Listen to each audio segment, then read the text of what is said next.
The holographic projector hummed to life in the center of the advanced xenobiology classroom, casting an eerie blue glow across the faces of 30 nervous students. Professor Martinez stepped back as the air shimmered, then solidified into the form of a creature that shouldn't have existed. The Vorthack stood 9 feet tall, its obsidian carapace gleaming under the artificial lights.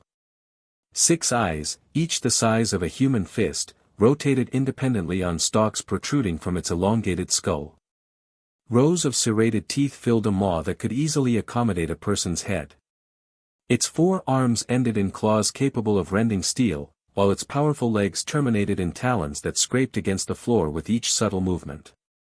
This, Professor Martinez announced, his voice carefully steady, is why humanity has remained confined to the inner colonies for the past 50 years. The students recoiled as the creature's head swiveled toward them, its multiple eyes focusing with predatory intensity. Several gasped. 2 actually fled from their seats toward the exit. The hologram was so realistic that the emergency protocols had been updated 3 times to prevent students from triggering panic alarms. But in the 3rd row, Lydia Kane sat perfectly still. While her classmates pressed themselves against the backs of their chairs, she leaned forward slightly, her dark eyes fixed on the creature with an expression that wasn't fear. It was something else entirely, something that made the air in the room feel charged, electric.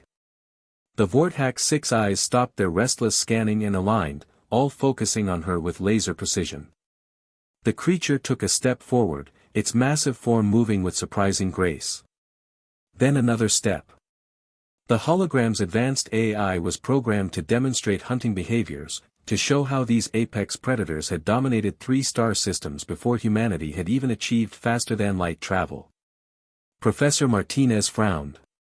The creature was supposed to circle the room, demonstrate its speed and agility, maybe simulate a charge to really drive home the lesson about why diplomatic contact had failed so catastrophically.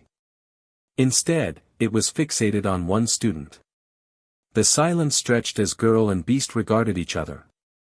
Lydia's breathing was steady, controlled. Her hands rested calmly on her desk, no tremor betraying fear. If anything, there was a slight upturn to her lips, not quite a smile, but something bordering on recognition. Then the impossible happened. The Vorthack took a step backward.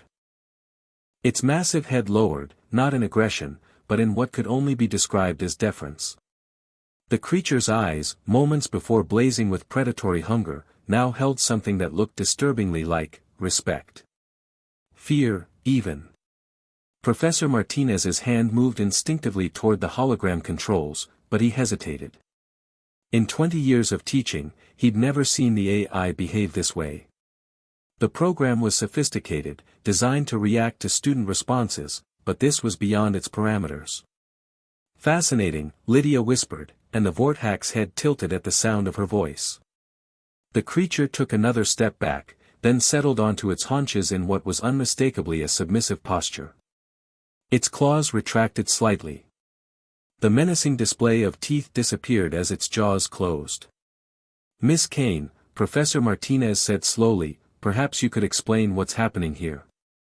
Lydia finally broke eye contact with the creature to glance at her professor.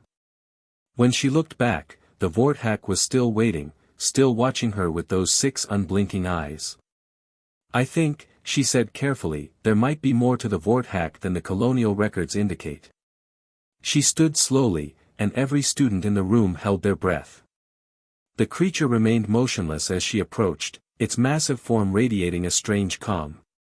When she was close enough to touch the hologram, close enough that its claws could have disemboweled her in reality, she stopped. The question isn't why they've kept us from expanding, she said, her voice carrying clearly through the silent room. The question is what they've been protecting us from. The Vorthack's eyes began to glow brighter, not with aggression, but with what almost looked like urgency. As if it was trying to communicate something vital.